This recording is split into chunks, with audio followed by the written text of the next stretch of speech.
বিদায় হজের সেই প্রেক্ষাপটটা কেমন ছিল, রাসূল সাল্লাল্লাহু আলাইহি ওয়াসাল্লাম সেখানে কি বলেছিলেন? বিদায় হজের ঘটনা তো আসলে পৃথিবীর সেরা ঘটনার মধ্যে একটা ঘটনা। নবী সাল্লাল্লাহু আলাইহি সাল্লাম হাদিসে জাবের ইবনে আব্দুল্লাহ এভাবে এসেছে যে তিনি নবম হিজরি সাল পর্যন্ত কোনো হজ করেননি।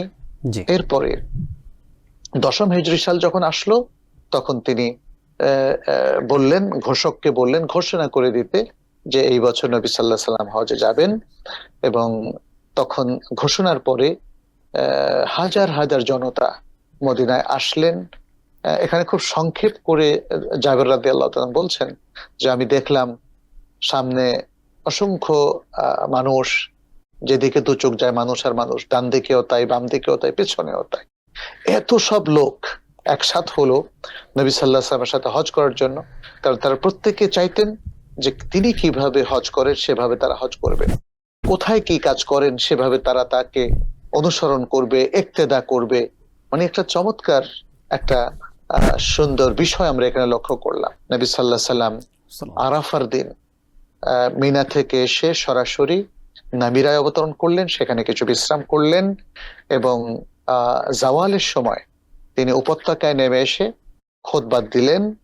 খুতবায় তিনি ঐতিহাসিক সব গুরুত্বপূর্ণ কথা তিনি বললেন, যা মানুষের, সকল মানুষের জন্য এবং বিশেষ করে মুসলিম উম্মার জন্য অবিস্মরণীয়, অনুকরণীয় এবং তাদের জন্য অত্যন্ত গুরুত্বপূর্ণ একটা ভাষণ।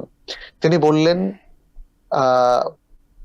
নিশ্চয়ই তোমাদের জান এবং মাল ততটাই সম্মানিত যতটা সম্মানিত আজকের এই মহান দিন, আজকের এই মাস এবং এই মহান স্থান, এই মহান জনপদ বা শহর। অর্থাৎ তিনি মানুষের জানমালকে এতটাই প্রোটেকশন দিলেন এবং সেটার অধিকার এতটাই জরুরি বলে ঘোষণা করলেন, যেভাবে এই মাস, এই দিন এবং এই মক্কা নগরীর সম্মান রক্ষা করাটা অপরিহার্য।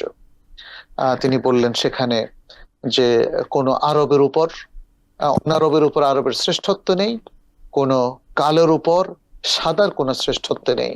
তিনি সারা বিশ্বের সকল মানুষের মধ্যে মহান সাম্যের এবং সমান মর্যাদার একটা ঘোষণা দিলেন।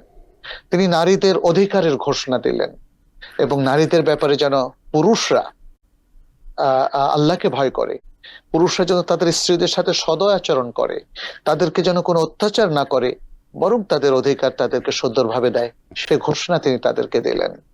এবং নারীদেরকেও তিনি বললেন তারা যেন তাদের স্বামীকে অভিভাবক হিসাবে মেনে নেয়, স্বামীর আনুগত্য যেন তারা করে এবং তারা যেন স্বামীর অনুমতির বাইরে তাদের গৃহের অভ্যন্তরে আর কাউকে প্রবেশাধিকার না দেয়। খুব চমৎকার সব কথা তিনি বলেছেন। এই দিন তিনি জাহিলি যুগের রক্তপণকে বাতিল ঘোষণা করেছেন, কারণ জাহিলি যুগের অন্যায়, জুলুম, নির্যাতন ছিল আসলে বিশ্ববিদিত এবং এটা ছিল অত্যন্ত ঘৃণ্য। মানুষ কথায় কথায় মানুষকে খুন করত। অতএব সেগুলোকে তিনি নিরসন করে দিলেন। এখন থেকে আর কোনো খুনাখুনি হবে না। এরপর তিনি সুদকে রহিত করলেন, বললেন সকল সুদ আজ থেকে কমপ্লিটলি রহিত করা হলো এবং তিনি তার চাচার সুদকেও তিনি রহিত করলেন। এভাবে তিনি অধস্থন কর্মচারীদের এবং কৃতদাসদের অধিকারের ঘোষণা দিলেন।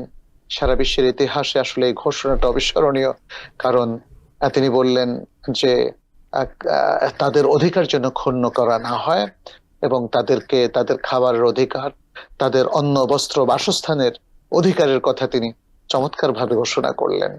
এবং তিনি অন্যান্য রেওয়ায়তে আরো জানা যায়, সহিহ মুসলিমের রেওয়ায়তের বাইরে তিনি এটাও ঘোষণা করলেন যে তিনি মানুষের কাছে, উম্মার কাছে দুটো জিনিস, ইন্টেলেকচুয়াল সম্পদ তিনি রেখে যাচ্ছেন। একটা হলো আল কোরআন, আর একটা হলো সুন্নাহ।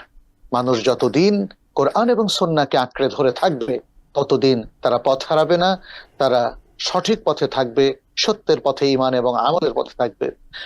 এবং সে মহাসত্যের জন্য তিনি মানুষকে সতর্ক করলেন। পরিশেষে অনেক গুরুত্বপূর্ণ ভাষণ দিয়ে তিনি শেষে বললেন, আমি কি আপনাদের সবার কাছে পৌঁছাতে পেরেছি?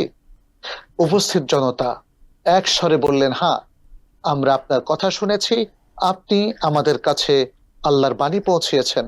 তখন তিনি 3 বার বললেন, আল্লাহুম্মা শাহাদ, আল্লাহুম্মা শাহাদ, আল্লাহুম্মা শাহাদ।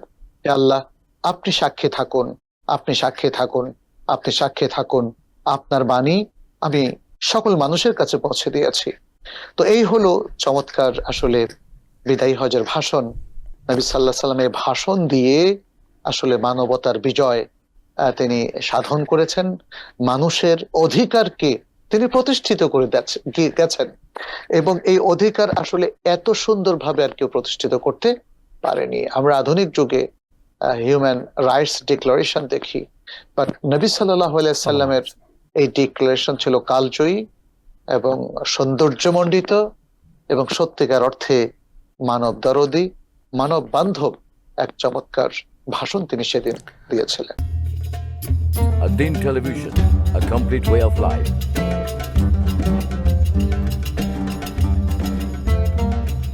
প্রিয় দর্শক, ধন্যবাদ আদ্দিনের সাথে থাকার জন্য।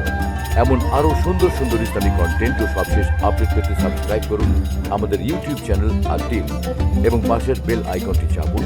পরবর্তী সকল ভিডিও নোটিফিকেশন পেতে যুক্ত থাকুন আমাদের সোশ্যাল মিডিয়ায়।